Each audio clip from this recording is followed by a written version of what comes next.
আমরা যে দুনিয়াটায় থাকি সেটা আসলে চলছে কোটি কোটি ছোট্ট ব্রেনের ওপর। এই ব্রেনগুলোই হল সেমিকন্ডাক্টর চিপ, আর এই চিপের দুনিয়ায় কে রাজা হবে তা নিয়ে শুরু হয়ে গেছে এক বিশাল ক্ষমতার খেলা। তো চলুন এই হাইস্টেক্স গেমের গভীরে যাওয়া যাক, যেখানে টেকনোলজি, পলিটিক্স আর অর্থনীতি একেবারে মিলেমিশে একাকার হয়ে গেছে। বেশ কিছুদিন ধরেই একটা চাপা উত্তেজনা তো চলছিলই, কিন্তু রিসেন্টলি একটা ঘটনা এই টেকনোলজির লড়াইয়ে নতুন করে আগুন লাগিয়ে দিয়েছে। চলুন সরাসরি সেই ঘটনাটা দিয়েই আজকের আলোচনা শুরু করি। দেখুন, এটা কিন্তু কোনো সাধারণ বিজনেস ডিসিশন না। চীন সরাসরি তাদের দেশের বড় বড় টেক কোম্পানি, যেমন ধরুন আলিবাবা বা বাইটড্যান্সকে, নির্দেশ দিয়েছে আমেরিকার একটা নির্দিষ্ট কোম্পানির বানানো এআই চিপ কেনা বন্ধ করতে। আর টার্গেট একটাই, আমেরিকান টেক জায়ান্ট এনভিডিয়া। এই পদক্ষেপটাকে টেকনোলজির দুনিয়ায় একটা সরাসরি আক্রমণ হিসেবেই দেখা হচ্ছে। আর সবচেয়ে মজার ব্যাপার হল, এই সিদ্ধান্তের পেছনে যে ব্যবসা নয়, বরং বড় মাপের রাজনীতি কাজ করছে, সেটা খোদ এনভিডিয়ার সিইও জেনসেন হুয়াং নিজেই কিন্তু স্বীকার করেছেন।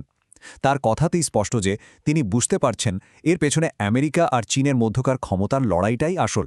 এটা পুরো বিষয়টাকে অন্য একটা লেভেলে নিয়ে যায়। এটা আর শুধু লাভ ক্ষতির ব্যাপার নেই, এটা এখন দুটো বিশ্বশক্তির লড়াই। কিন্তু প্রশ্ন হলো, একটা ছোট্ট চিপ, তাই না? এটা নিয়ে এত মাতামাতি কেন? এই প্রশ্নের উত্তর যদি পেতে চান, তাহলে আমাদের বুঝতে হবে যে আজকের দিনে একটা মডার্ন চিপ আসলে কিভাবে তৈরি হয়।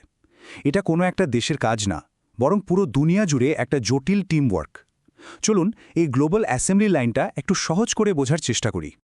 এই যে জটিল সাপ্লাই চেন, এটাকে খুব সহজ একটা উপমা দিয়ে বোঝা যায়। ভাবুন, আমেরিকা হলো ব্রেন, কারণ চিপের সব ডিজাইন, সব আইডিয়া আসছে তাদের কাছ থেকে। তাইওয়ান আর দক্ষিণ কোরিয়া হলো হাত, কারণ বিশ্বের সবচেয়ে আধুনিক আর নিখুঁত চিপ বানানোর কারখানাগুলো, যেগুলোকে ফ্যাব বলে, সেগুলো তাদের কাছেই আছে। আর চীন হলো ভিটামিন, মানে চিপ বানানোর জন্য যে জরুরি কাঁচামালগুলো লাগে, সেগুলো যেমন তারা সাপ্লাই করে, তেমনি তারাই আবার এই চিপের সবচেয়ে বড় কাস্টমার। তো এই পুরো জার্নিটা শুরু হয় চীনে। একদম প্রথমে সেখানে রেয়ার আর্থ মিনারেলসের মতো জরুরি কাঁচামাল তোলা হয় এবং প্রসেস করা হয়। এরপর সেই উপাদানগুলো পাঠানো হয় তাইওয়ান বা দক্ষিণ কোরিয়ার ফ্যাক্টরিতে। সেখানে আমেরিকা ডিজাইন ব্যবহার করে হাইটেক মেশিনে সিলিকনের ওপর সার্কিট তৈরি করা হয়, আর একদম শেষে সেই তৈরি হওয়া চিপ প্যাকেজিং করে পুরো পৃথিবীর মার্কেটে পাঠানো হয়। বুঝতেই পারছেন প্রত্যেকটা ধাপ একটার উপর আরেকটা কতটা নির্ভরশীল। যে কোনো একটা জায়গায় সমস্যা হলে পুরো সিস্টেমটাই কিন্তু ভেঙে পড়তে পারে। আচ্ছা, এবার আসা যাক সবচেয়ে ইন্টারেস্টিং পার্টটাতে। ওই যে আমরা ভিটামিন বা চীনের ভূমিকার কথা বললাম, সেটার গভীরে একটু যাওয়া যাক। কারণ আধুনিক টেকনোলজির এই গোপন উপাদানটাই এখন ভূরাজনৈতিক খেলার মূল চাবিকাঠি হয়ে দাঁড়িয়েছে। এই উপাদানগুলোকে বলা হয় রেয়ার আর্থ মিনারেলস। এই গ্রুপে 17টা বিশেষ ধাতু আছে। নামটা শুনলে মনে হয় খুব দুর্লভ কিছু, তাই না? কিন্তু মজার ব্যাপার হলো, এগুলো প্রকৃতিতে অতটাও রেয়ার না। আসল চ্যালেঞ্জটা হলো, এগুলোকে মাটি থেকে বের করে পরিশোধন করার প্রক্রিয়াটা খুবই কঠিন আর পরিবেশের জন্য খুব ক্ষতিকর। আর এই কঠিন কাজটাই প্রায় একা হাতে করে চীন। চিপের সারফেস পালিশ করা থেকে শুরু করে চিপ বানানোর মেশিনের শক্তিশালী ম্যাগনেট পর্যন্ত সব কিছুতেই এই খনিজগুলো লাগে। 70%। এই একটা সংখ্যাই বলে দেয় চীনের হাতে থাকা সবচেয়ে বড় ট্রাম্প কার্ড কোনটা। সারা দুনিয়ায় মোট রেয়ার আর্থ মিনারেলস উৎপাদনের প্রায় 70%ই আসে চীন থেকে। এর মানেটা খুব সহজ, চীন যদি এর সাপ্লাই বন্ধ করে দেয়, তাহলে আমেরিকা বা তাইওয়ানের $বিলিয়ন চিপ ফ্যাক্টরিগুলো কিন্তু একদম অচল হয়ে পড়বে। এই ডিজিটাল ডাস্ট ছাড়া আজকের টেক ইন্ডাস্ট্রি চলতেই পারবে না।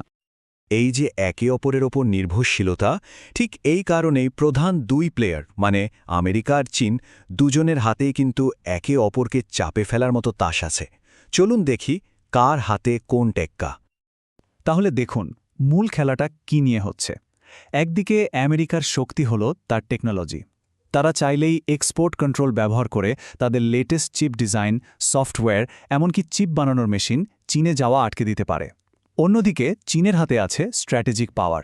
তারা রেয়ার আর্থ মিনারেলসের সাপ্লাই কমিয়ে দিতে পারে, আর তাদের বিশাল মার্কেটকে ব্যবহার করে যে কোনো কোম্পানিকে পুরস্কার বা শাস্তি দিতে পারে। সহজ কথায়, আমেরিকার হাতে আছে চিপের ব্লুপ্রিন্ট, আর চীনের হাতে আছে সেই ব্লুপ্রিন্টকে বাস্তবে পরিণত করার কাঁচামাল। তো এই যে একটা টানাটানি চলছে, এর শেষটা কোথায়? টেকনোলজি আর বিশ্ব রাজনীতির ভবিষ্যৎ কোন দিকে যাচ্ছে? বিশ্লেষকরা মূলত তিনটে সম্ভাব্য সিনারিওর কথা বলছেন।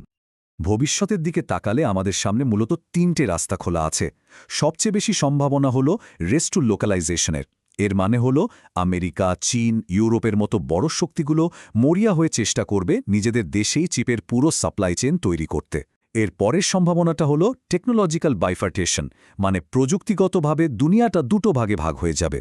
একদিকে থাকবে আমেরিকা টেক, অন্যদিকে চীনের। আর সবচেয়ে কম সম্ভাবনা হল টেম্পোরারি ডিকাপলিং, মানে দেশগুলো কিছুদিনের জন্য আলাদা হলেও ব্যবসার চাপে পড়ে হয়তো আবার এক হবে। এই টেকওয়ারের ঝুঁকি কিন্তু আমাদের সবার জন্য।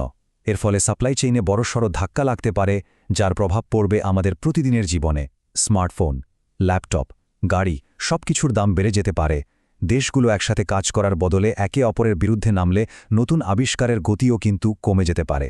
আর সবচেয়ে বড় ঝুঁকি হল দুনিয়া জুড়ে অস্থিরতা বাড়বে এবং ছোট দেশগুলোকে বাধ্য করা হবে কোনো একটা পক্ষ বেছে নিতে, যা তাদের জন্য খুবই বিপজ্জনক। চিপ নিয়ে এই লড়াইটা শুধু এনভিডিয়ার মতো কোম্পানির শেয়ারের দাম নিয়ে নয়, এটা ঠিক করে দেবে আগামী দিনের দুনিয়াটা কেমন হবে, ক্ষমতার কেন্দ্রবিন্দুতে কে থাকবে। এই পরিস্থিতি আমাদের সামনে একটা বড় প্রশ্ন দাঁড় করিয়ে দিয়েছে।